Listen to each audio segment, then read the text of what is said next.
ഭരണഘടനയുടെ 9-ാം ഭാഗത്ത് നമുക്ക് അംബേദ്കറെ പറ്റി പൂർണ്ണമായും പിന്നെ ഭരണഘടനയുടെ തുടക്കവും നമുക്ക് മനസ്സിലാക്കാം. ഇതിൽ ഒന്നാമത്തെ ക്വസ്റ്റ്യൻ, മഹർ പ്രസ്ഥാനത്തിന് രൂപം നൽകിയ വ്യക്തി ആരാണ്? മഹർ പ്രസ്ഥാനത്തിന് രൂപം നൽകിയ വ്യക്തി ആരാണ്? ശരിയായ ഉത്തരം option C, doctor B R. Ambedkar. Mahar പ്രസ്ഥാനത്തിന് രൂപം നൽകിയ വ്യക്തി ആരാണ്? ശരിയായ ഉത്തരം option C, doctor B R. Ambedkar. 1924-ൽ അദ്ദേഹം സ്ഥാപിച്ച ബഹിഷ്കൃത ഹിതകാരിണി സഭയും മഹത് സത്യാഗ്രഹവും 1927 ഇതിൻ്റെ ഭാഗമാണ്. 1924-ൽ അദ്ദേഹം സ്ഥാപിച്ച ബഹിഷ്കൃത ഹിതകാരിണി സഭയും മഹത് സത്യാഗ്രഹവും 1927 ഇതിൻ്റെ ഭാഗമാണ്. Doctor B R. അംബേദ്കർ ആരംഭിച്ച പ്രസിദ്ധീകരണങ്ങൾ ഏതെല്ലാം? Doctor B R. അംബേദ്കർ ആരംഭിച്ച പ്രസിദ്ധീകരണങ്ങൾ ഏതെല്ലാം? ശരിയായ ഉത്തരം മൂക് നായക് ബഹിഷ്കൃത ഭാരത്. Doctor B R. അംബേദ്കർ ആരംഭിച്ച പ്രസിദ്ധീകരണങ്ങൾ ഏതെല്ലാം? മൂക് നായക് ബഹിഷ്കൃത ഭാരത്. Doctor B R. അംബേദ്കർ സ്ഥാപിച്ച പ്രസിദ്ധീകരണങ്ങൾ മൂക് നായക് ബഹിഷ്കൃത ഭാരത്. മൂക് നായക് 1920-ൽ ആരംഭിച്ചു, അർത്ഥം നിശബ്ദരുടെ നായകൻ. മൂക് നായക് 1920-ൽ ആരംഭിച്ചു, അർത്ഥം നിശബ്ദരുടെ നായകൻ. ബഹിഷ്കൃത ഭാരത് 1927-ൽ ആരംഭിച്ചു. ബഹിഷ്കൃത ഭാരത് 1927-ൽ ആരംഭിച്ചു. മൂക് നായക് 1920-ൽ ആരംഭിച്ചു, ബഹിഷ്കൃത ഭാരത് 1927-ൽ ആരംഭിച്ചു എന്ന് ഓർമ്മിക്കുക. Doctor BR. അംബേദ്കറുടെ അന്ത്യവിശ്രമ സ്ഥലം എവിടെയാണ് അദ്ദേഹം അന്തരിച്ചത് എന്നാണ്? Doctor BR. അംബേദ്കറുടെ അന്ത്യവിശ്രമ സ്ഥലം എവിടെയാണ് അദ്ദേഹം അന്തരിച്ചത് എന്നാണ്? ശരിയായ ഉത്തരം ഓപ്ഷൻ സി, ചൈത്യഭൂമി, 1956 ഡിസംബർ 6-ന്. ഡോക്ടർ ബി.ആർ. അംബേദ്കറുടെ അന്ത്യവിശ്രമ സ്ഥലം എവിടെയാണ് അദ്ദേഹം അന്തരിച്ചത് എന്നാണ്? Chaityabhoomi, 1956 December 6. Chaityabhoomi, 1956 December 6. Doctor Ambedkar 1956 December 6-ന് ഡൽഹിയിൽ വെച്ച് അന്തരിച്ചു. അദ്ദേഹത്തിൻ്റെ സംസ്കാരം നടന്നത് മുംബൈയിലെ ദാദറിലുള്ള ചൈത്യഭൂമിയിലാണ്. Doctor B R. അംബേദ്കർ 1956 ഡിസംബർ 6-ന് ഡൽഹിയിൽ വെച്ച് അന്തരിച്ചു. അദ്ദേഹത്തിൻ്റെ സംസ്കാരം നടന്നത് മുംബൈയിലെ ദാദറിലുള്ള ചൈത്യഭൂമിയിലാണ്. ഡിസംബർ 6 മഹാപരിനിർവാൺ ദിനം ആയി ആചരിക്കുന്നു. ഡിസംബർ 6 മഹാപരിനിർവാൺ ദിനം ആയി ആചരിക്കുന്നു. ചരിത്രത്തിന് മറക്കാൻ കഴിയാത്ത മനുഷ്യൻ എന്ന് ഡോക്ടർ അംബേദ്കറെ വിശേഷിപ്പിച്ചത് ആരാണ്? ചരിത്രത്തിന് മറക്കാൻ കഴിയാത്ത മനുഷ്യൻ എന്ന് ഡോക്ടർ അംബേദ്കറെ വിശേഷിപ്പിച്ചത് ആരാണ്? ശരിയായ ഉത്തരം മഹാത്മാഗാന്ധി. ചരിത്രത്തിന് മറക്കാൻ കഴിയാത്ത മനുഷ്യൻ എന്ന ഡോക്ടർ അംബേദ്കറെ വിശേഷിപ്പിച്ചത് മഹാത്മാഗാന്ധി. ചരിത്രത്തിന് മറക്കാൻ കഴിയാത്ത മനുഷ്യൻ എന്ന് ഡോക്ടർ അംബേദ്കറെ വിശേഷിപ്പിച്ചത് മഹാത്മാഗാന്ധി. ഗാന്ധിജി അംബേദ്കറെ അദ്ഭുത മനുഷ്യൻ എന്നും വിളിച്ചിരുന്നു. ഗാന്ധിജി അംബേദ്കറെ അദ്ഭുത മനുഷ്യൻ എന്നും വിളിച്ചിരുന്നു. Doctor B R. അംബേദ്കറിന് ഭാരതരത്ന ലഭിച്ച വർഷം ഏത്? Doctor B R. അംബേദ്കറിന് ഭാരതരത്നം ലഭിച്ച വർഷം ഏത്?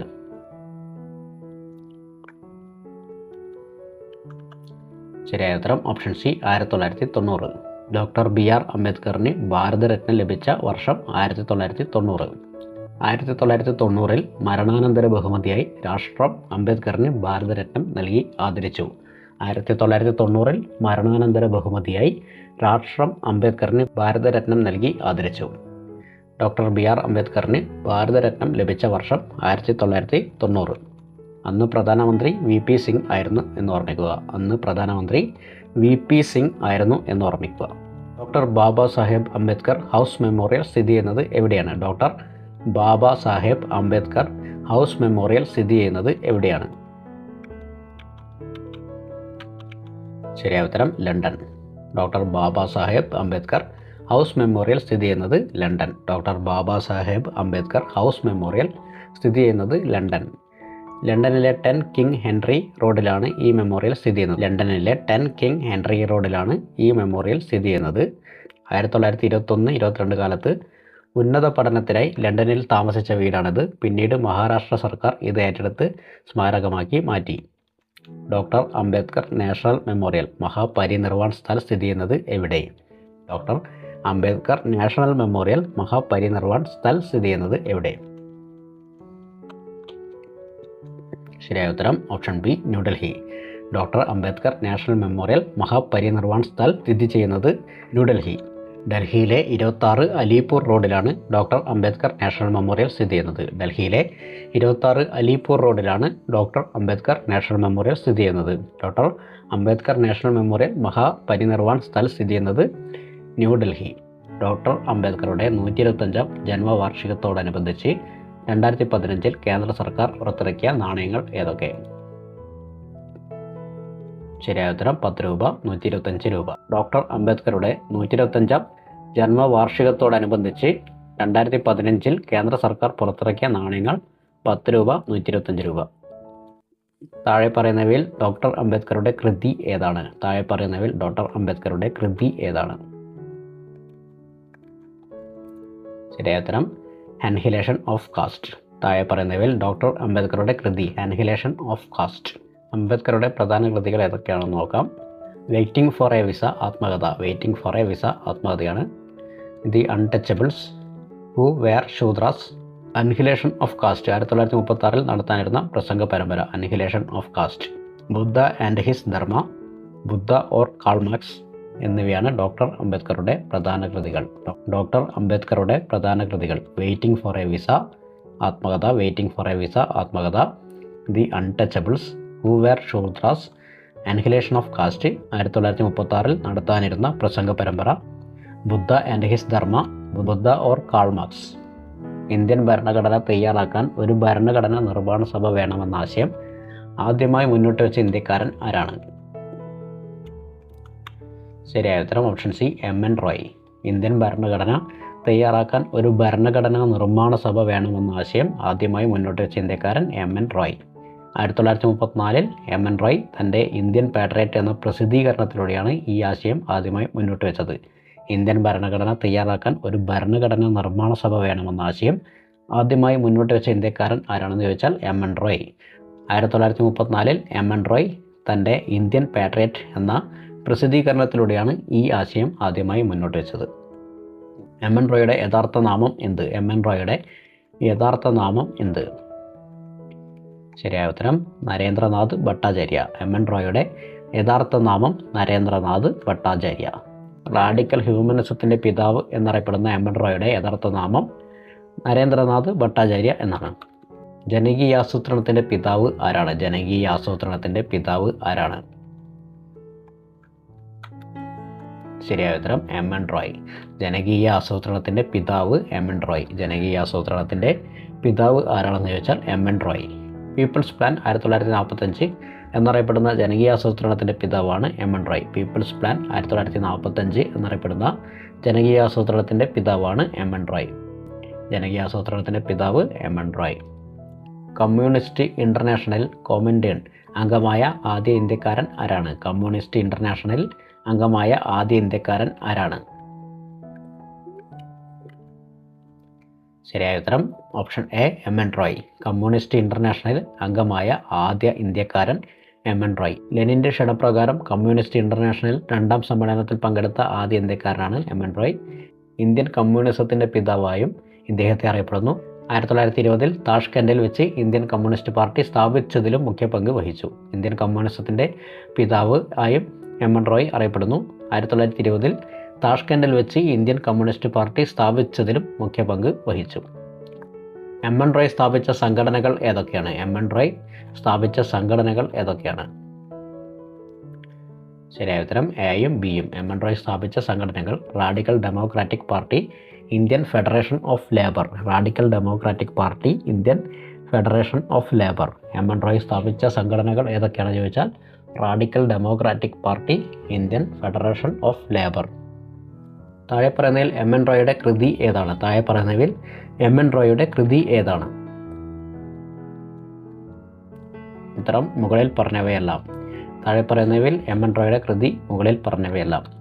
India in transition 1922, savagery to civilisation 1940, poverty of plenty 1943, new humanism a manifesto 1947. M N. റോയുടെ പ്രധാന കൃതികൾ India in transition 1922, savagery to civilisation 1940, poverty or plenty 1943, new humanism a manifesto 1947.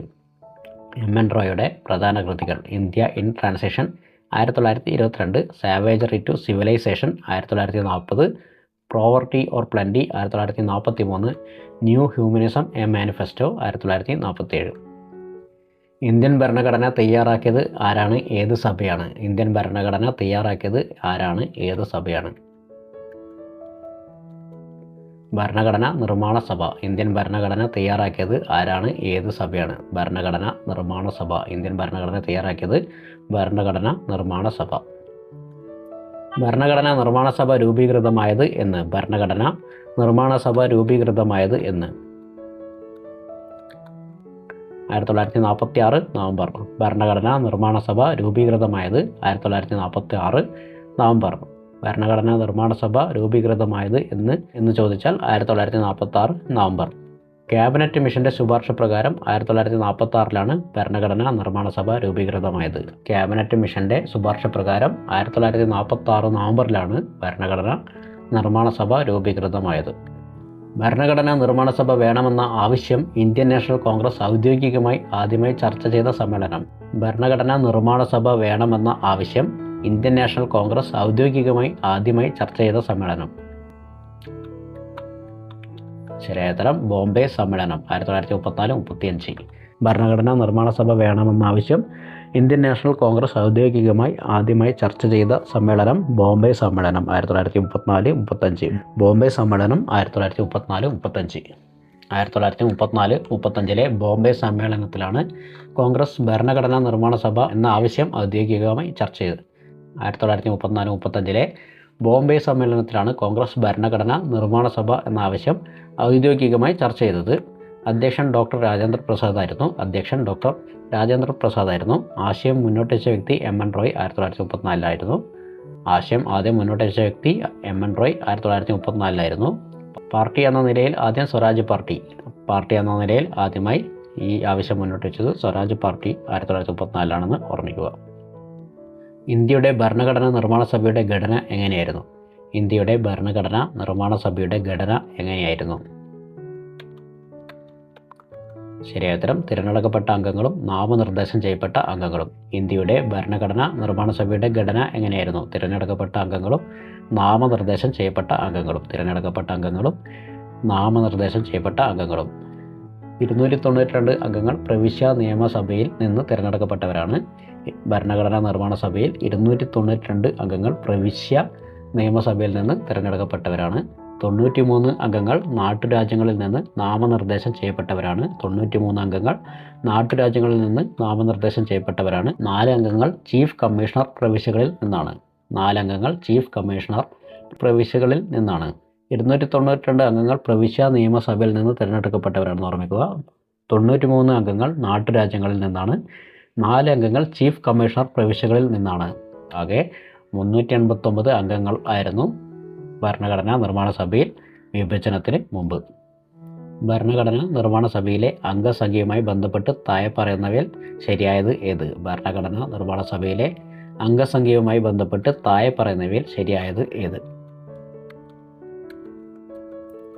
ശരിയായ ഉത്തരം എയും ബിയും ശരി. ശരിയായ ഉത്തരം എയും ബിയും ശരി. ആദ്യം 389 അംഗങ്ങൾ, വിഭജനശേഷം 299 അംഗങ്ങൾ ആയി. ഭരണഘടനാ നിർമ്മാണ സഭയിൽ അംഗസംഖ്യയുമായി ബന്ധപ്പെട്ട് താഴെ പറയുന്നവയിൽ ശരിയായത് ഏത്? ആദ്യം 389 അംഗങ്ങളായിരുന്നു, വിഭജനശേഷം 299 അംഗങ്ങൾ ആയി. വിഭജനത്തിന് മുമ്പ് ആകെ അംഗസംഖ്യ 389. വിഭജനത്തിന് മുമ്പ് ആകെ അംഗസംഖ്യ 389. പ്രവിശ്യകളിൽ നിന്ന് 292, നാട്ടുരാജ്യങ്ങളിൽ നിന്ന് 93, ചീഫ് കമ്മീഷണർ പ്രവിശ്യകളിൽ നിന്ന് 4. വിഭജനത്തിന് ശേഷം 1947 ജൂൺ 3 പദ്ധതി പ്രകാരം പാകിസ്ഥാനിലേക്ക് പോയ 90 അംഗങ്ങൾ പിരിഞ്ഞതോടെ അംഗസംഖ്യ 299 കുറഞ്ഞു. വിഭജനശേഷം 1947 ജൂൺ 3 പദ്ധതി പ്രകാരം പാകിസ്ഥാനിലേക്ക് പോയ 90 അംഗങ്ങൾ പിരിഞ്ഞതോടെ അംഗസംഖ്യ 299 കുറഞ്ഞു എന്നോർമ്മിക്കുക. ഇന്ത്യയുടെ ഭരണഘടനാ നിർമ്മാണ സഭ എന്ന ആവശ്യം ബ്രിട്ടീഷുകാർ തത്വത്തിൽ അംഗീകരിച്ചത് എന്ന്. ഇന്ത്യയുടെ ഭരണഘടനാ നിർമ്മാണ സഭ എന്ന ആവശ്യം ബ്രിട്ടീഷുകാർ തത്വത്തിൽ അംഗീകരിച്ചത് എന്ന്. ശരിയായ ഉത്തരം 1940 ആഗസ്റ്റ് ഓഫർ. ഇന്ത്യയുടെ ഭരണഘടനാ നിർമ്മാണ സഭ എന്ന ആവശ്യം ബ്രിട്ടീഷുകാർ തത്വത്തിൽ അംഗീകരിച്ചത് 1940 ആഗസ്റ്റ് ഓഫർ വന്നതിലൂടെയാണ്. ഇന്ത്യക്കാർക്ക് അവരുടെ സ്വന്തം ഭരണഘടന തയ്യാറാക്കാനുള്ള നിർദ്ദേശം വ്യവസ്ഥ കൊണ്ടുവന്ന പ്ലാൻ ഏത്? ഇന്ത്യക്കാർക്ക് അവരുടെ സ്വന്തം ഭരണഘടന തയ്യാറാക്കാനുള്ള നിർദ്ദേശം വ്യവസ്ഥ കൊണ്ടുവന്ന പ്ലാൻ ഏത്? ശരിയായ ഉത്തരം വേവൽ പ്ലാൻ 1945. ഇന്ത്യക്കാർക്ക് അവരുടെ സ്വന്തം ഭരണഘടന തയ്യാറാക്കാനുള്ള നിർദ്ദേശം വ്യവസ്ഥ കൊണ്ടുവന്ന പ്ലാൻ വേവൽ പ്ലാൻ 1945. തത്വത്തിൽ അംഗീകരിച്ചത് ആഗസ്റ്റ് ഓഫർ 1940. സ്വന്തം ഭരണഘടനയ്ക്കുള്ള നിർദ്ദേശം വേവൽ പ്ലാൻ 1945. രൂപീകരണത്തിന് കാരണമായത് ക്യാബിനറ്റ് മിഷൻ 1946 എന്ന് ഓർമ്മിക്കുക. തത്വത്തിൽ അംഗീകരിച്ചത് ആഗസ്റ്റ് ഓഫർ 1940. സ്വന്തം ഭരണഘടനയ്ക്കുള്ള നിർദ്ദേശം വേവൽ പ്ലാൻ 1945. രൂപീകരണത്തിന് കാരണമായത് ക്യാബിനറ്റ് മിഷൻ 1946 ആണെന്ന് ഓർമ്മിക്കുക. തത്വത്തിൽ അംഗീകരിച്ചത് ആഗസ്റ്റ് ഓഫർ 1940. സ്വന്തം ഭരണഘടനയ്ക്കുള്ള നിർദ്ദേശം വേവൽ പ്ലാൻ 1945. രൂപീകരണത്തിന് കാരണമായത് ക്യാബിനറ്റ് മിഷൻ 1946 എന്ന് ഓർമ്മിക്കുക. ഇന്ത്യക്ക് ഒരു ഭരണഘടനാ നിർമ്മാണ സഭ വേണം എന്ന ആവശ്യം ഒരു പ്രമേയത്തിലൂടെ ഔദ്യോഗികമായി പാസാക്കിയ കോൺഗ്രസ് സമ്മേളനം ഏത്? ഇന്ത്യക്ക് ഒരു ഭരണഘടനാ നിർമ്മാണ സഭ വേണം എന്ന ആവശ്യം ഒരു പ്രമേയത്തിലൂടെ ഔദ്യോഗികമായി പാസാക്കിയ കോൺഗ്രസ് സമ്മേളനം ഏത്? ശരിയായ ഉത്തരം ഫൈസ്പൂർ സമ്മേളനം 1936 ഡിസംബർ. ഇന്ത്യക്ക് ഒരു ഭരണഘടനാ നിർമ്മാണ സഭ വേണം എന്ന ആവശ്യം ഒരു പ്രമേയത്തിലൂടെ ഔദ്യോഗികമായി പാസാക്കിയ കോൺഗ്രസ് സമ്മേളനം ഏത്? ഫൈസ്പൂർ സമ്മേളനം 1936 ഡിസംബർ. ഇന്ത്യക്ക് ഒരു ഭരണഘടനാ നിർമ്മാണ സഭ വേണം എന്ന ആവശ്യം ഒരു പ്രമേയത്തിലൂടെ ഔദ്യോഗികമായി പാസാക്കിയ കോൺഗ്രസ് സമ്മേളനം ഫൈസ്പൂർ സമ്മേളനം 1936 ഡിസംബർ. അധ്യക്ഷൻ ജവഹർലാൽ നെഹ്റു ആയിരുന്നു. പ്രത്യേകത ഗ്രാമത്തിൽ വെച്ച് നടന്ന ആദ്യ കോൺഗ്രസ് സമ്മേളനം. അധ്യക്ഷൻ ജവഹർലാൽ നെഹ്റു ആയിരുന്നു. ഗ്രാമത്തിൽ വെച്ച് നടന്ന ആദ്യ കോൺഗ്രസ് സമ്മേളനമായിരുന്നു ഇത്. ഫൈസ്പൂർ സമ്മേളനത്തിൻ്റെ അധ്യക്ഷൻ ജവഹർലാൽ നെഹ്റു ആയിരുന്നു. ഗ്രാമത്തിൽ വെച്ച് നടന്ന ആദ്യ കോൺഗ്രസ് സമ്മേളനമായിരുന്നു ഇത്. ഭരണഘടനാ നിർമ്മാണ സഭ വേണമെന്ന ആവശ്യം ഇന്ത്യൻ നാഷണൽ കോൺഗ്രസ് ഔദ്യോഗികമായി ആദ്യം ചർച്ച ചെയ്ത സമ്മേളനം ഏതായിരുന്നു എന്ന് ചോദിച്ചാൽ ബോംബെ സമ്മേളനം. ഭരണഘടനാ നിർമ്മാണ സഭ വേണമെന്ന ആവശ്യം ആദ്യമായിട്ട് ചർച്ച ചെയ്ത സമ്മേളനം ബോംബെ സമ്മേളനമാണെന്ന് ഓർമ്മിക്കുക. ഇന്ത്യക്ക് ഒരു ഭരണഘടനാ നിർമ്മാണ സഭ വേണം എന്ന ആവശ്യം ഒരു പ്രമേയത്തിലൂടെ ഔദ്യോഗികമായി പാസാക്കിയത് ഫൈസ്പൂർ സമ്മേളനത്തിലാണെന്ന് ഓർമ്മിക്കുക. ഇന്ത്യക്ക് ഒരു ഭരണഘടനാ നിർമ്മാണ സഭ വേണം എന്ന ആവശ്യം ഒരു പ്രമേയത്തിലൂടെ ഔദ്യോഗികമായി പാസാക്കിയ കോൺഗ്രസ് സമ്മേളനം ഏതെന്ന് ചോദിച്ചാൽ ഫൈസ്പൂർ സമ്മേളനം ആണെന്ന്. രണ്ടും കൺഫ്യൂഷൻ ആവരുത്. Gandhian constitution of free India എന്ന പുസ്തകം രചിച്ചത് ആര്? Gandhian constitution of free India എന്ന പുസ്തകം രചിച്ചത് ആര്? ശരിയായ ഉത്തരം Shriman Narayan Agarwal 1946. Shriman Narayan Agarwal 1946. Gandhian constitution of free India എന്ന പുസ്തകം രചിച്ചത് ശ്രീമൻ നാരായൺ അഗർവാൾ 1946. ഭരണഘടനാ നിർമ്മാണ സഭയിൽ നാട്ടുരാജ്യങ്ങളിൽ നിന്നുള്ള അംഗങ്ങളുടെ എണ്ണം എത്രയായിരുന്നു? ഭരണഘടനാ നിർമ്മാണ സഭയിൽ നാട്ടുരാജ്യങ്ങളിൽ നിന്നുള്ള അംഗങ്ങളുടെ എണ്ണം എത്രയായിരുന്നു? ശരിയായ ഉത്തരം 93. വിഭജനത്തിന് ശേഷം 70. ശരിയായ ഉത്തരം 93. വിഭജന ശേഷം 70. ഭരണഘടനാ നിർമ്മാണ സഭയിൽ നാട്ടുരാജ്യങ്ങളിൽ നിന്നുള്ള അംഗങ്ങളുടെ എണ്ണം എത്രയായിരുന്നു എന്ന് ചോദിച്ചാൽ 93. വിഭജന ശേഷം 70. ഭരണഘടനാ നിർമ്മാണ സഭയിൽ നാട്ടുരാജ്യങ്ങളിൽ നിന്നുള്ള അംഗങ്ങൾ എത്രയാണെന്ന് ചോദിച്ചാൽ 93. വിഭജന ശേഷം 70. വിഭജനത്തിന് മുമ്പ് നാട്ടുരാജ്യങ്ങൾ 93 അംഗങ്ങളായിരുന്നു. വിഭജന ശേഷം പല രാജ്യങ്ങളും പാകിസ്ഥാനിലേക്ക് പോയതോടെ എണ്ണം 70 കുറഞ്ഞു. ഭരണഘടനാ നിർമ്മാണ സഭയിലെ തിരഞ്ഞെടുക്കപ്പെട്ട അംഗങ്ങളുടെ എണ്ണം എത്ര? ഭരണഘടനാ നിർമ്മാണ സഭയിലെ തിരഞ്ഞെടുക്കപ്പെട്ട അംഗങ്ങളുടെ എണ്ണം എത്ര? ശരിയായ ഉത്തരം 296. ഭരണഘടനാ നിർമ്മാണ സഭയിലെ തിരഞ്ഞെടുക്കപ്പെട്ട അംഗങ്ങളുടെ എണ്ണം 296. ഭരണഘടനാ നിർമ്മാണ സഭയിലെ തിരഞ്ഞെടുക്കപ്പെട്ട അംഗങ്ങളുടെ എണ്ണം 296. തിരഞ്ഞെടുക്കപ്പെട്ട അംഗങ്ങൾ ആകെ 296 ആയിരുന്നു. ബ്രിട്ടീഷ് ഗവർണറുടെ പ്രവിശ്യകളിൽ നിന്ന് 292, ചീഫ് കമ്മീഷണറുടെ പ്രവിശ്യകളിൽ നിന്ന് 4, ആകെ 292 പ്ലസ് 4 296. ഭരണഘടനാ നിർമ്മാണ സഭയിലെ തിരഞ്ഞെടുക്കപ്പെട്ട അംഗങ്ങൾ 296. ഭരണഘടനാ നിർമ്മാണ സഭയിലെ തിരഞ്ഞെടുക്കപ്പെട്ട അംഗങ്ങൾ 296. മുഴുവൻ കണക്കൊന്ന് നോക്കാം. തിരഞ്ഞെടുക്കപ്പെട്ടവർ 296, നാട്ടുരാജ്യങ്ങളിൽ നിന്ന് നാമനിർദ്ദേശം ചെയ്യപ്പെട്ടവർ 93, ആകെ 389. മുഴുവൻ കണക്ക് നോക്കാം. തിരഞ്ഞെടുക്കപ്പെട്ടവർ 296, നാട്ടുരാജ്യങ്ങളിൽ നിന്ന് നാമനിർദ്ദേശം ചെയ്യപ്പെട്ടവർ 93, ആകെ 389. താഴെ പറയുന്നവരിൽ ഡൽഹിയിൽ നിന്നുള്ള ഭരണഘടനാ നിർമ്മാണ സഭാ അംഗം ആര്? താഴെ പറയുന്നവരിൽ ഡൽഹിയിൽ നിന്നുള്ള ഭരണഘടനാ നിർമ്മാണ സഭാ അംഗം ആര്? ശരിയായ ഉത്തരം ദേശബന്ധു ഗുപ്ത. താഴെ പറയുന്നവരിൽ ഡൽഹിയിൽ നിന്നുള്ള ഭരണഘടനാ നിർമ്മാണ സഭാ അംഗം ആര്? ദേശബന്ധു ഗുപ്ത. ദേശബന്ധു ഗുപ്ത ഡൽഹി. മുകുന്ദ് ബിഹാരിലാൽ ഭാർഗവ അജ്മീർ മാർവാർ. CM പുനാച്ച് കൂർഗ്. CM പുനാച്ച് കൂർഗ്. ഖാൻ അബ്ദുസ് സമദ് ഖാൻ ബലൂചിസ്ഥാൻ, പിന്നീട് പാകിസ്ഥാനിലേക്ക് പോയി. ഖാൻ അബ്ദുസ് സമദ് ഖാൻ ബലൂചിസ്ഥാൻ പിന്നീട് പാകിസ്ഥാനിലേക്ക് പോയി. ഭരണഘടനാ നിർമ്മാണ സഭയിൽ രൂപീകൃതമാകുമ്പോൾ ഉണ്ടായിരുന്ന വനിതാ അംഗങ്ങളുടെ എണ്ണം എത്ര? ഭരണഘടനാ നിർമ്മാണ സഭയിൽ രൂപീകൃതമാകുമ്പോൾ ഉണ്ടായിരുന്ന വനിതാ അംഗങ്ങളുടെ എണ്ണം എത്ര? ശരിയായ ഉത്തരം 17. വിഭജനശേഷം 15. ഭരണഘടനാ നിർമ്മാണ സഭ രൂപീകൃതമാകുമ്പോൾ ഉണ്ടായിരുന്ന വനിതാ അംഗങ്ങൾ എത്ര? ശരിയായ ഉത്തരം 17. വിഭജനശേഷം 15. ഭരണഘടനാ നിർമ്മാണ സഭ രൂപീകൃതമാകുമ്പോൾ ഉണ്ടായിരുന്ന വനിതാ അംഗങ്ങളുടെ എണ്ണം എത്ര? ശരിയായ ഉത്തരം 17. വിഭജനശേഷം 15. ആദ്യം 1946 17 വനിതകൾ, വിഭജനശേഷം 1947 ബീഗം ഐസാസ് റസൂലിൻ്റെ ഒപ്പം പാകിസ്ഥാനിലേക്ക് പോകേണ്ടിയിരുന്ന 2 പേർ പോകാതിരുന്നുവെങ്കിലും കണക്കിൽ 15 കുറഞ്ഞു എന്നാണ് പൊതുവെ പറയുന്നത്. പാകിസ്ഥാൻ്റെ ഭരണഘടനാ നിർമ്മാണ സഭയിലെ വനിതാ അംഗങ്ങൾ ആരൊക്കെയായിരുന്നു? പാകിസ്ഥാനിൻ്റെ ഭരണഘടനാ നിർമ്മാണ സഭയിലെ വനിതാ അംഗങ്ങൾ ആരൊക്കെയായിരുന്നു? ശരിയായ ഉത്തരം ബീഗം ജഹനാര ഷാനവാസ്, ബീഗം ഷൈസ്ത സുഹ്റവർദി ഇക്രാമുള്ള.